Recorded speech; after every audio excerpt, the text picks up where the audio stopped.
ಪಾವಗಡ ರಾಜಕೀಯ ಅಖಾಡಕ್ಕೆ ಹೊಸ player entry. ಆಟ ಬದಲಾಗುತ್ತಾ, ಲೆಕ್ಕಾಚಾರ ಬದಲಾಗುತ್ತಾ?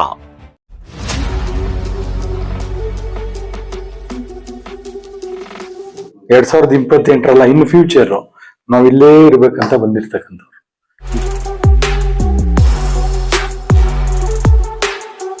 ನಾನು ನವೀನ್, ಕಿಲಾರ್ಲಹಳ್ಳಿ.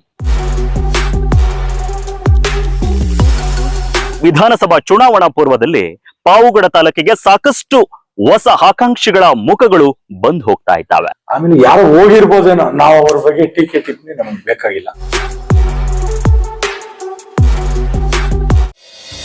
ರಾಜಕೀಯ ಅಖಾಡಕ್ಕೆ ಹಿಡಿದ ಉದ್ಯಮಿ ಮತದಾರರ ಮನಗೆಲ್ತಾರ?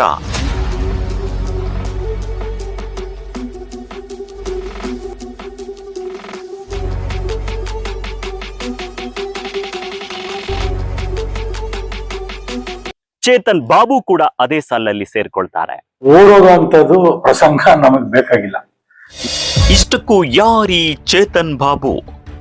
ಶುಕ್ರವಾರ ಸಂಜೆ 6 ಗಂಟೆಗೆ ನಿಮ್ಮ ಲೀಡ್ ನ್ಯೂಸ್ ನಲ್ಲಿ ತಪ್ಪದೆ ನೋಡಿ.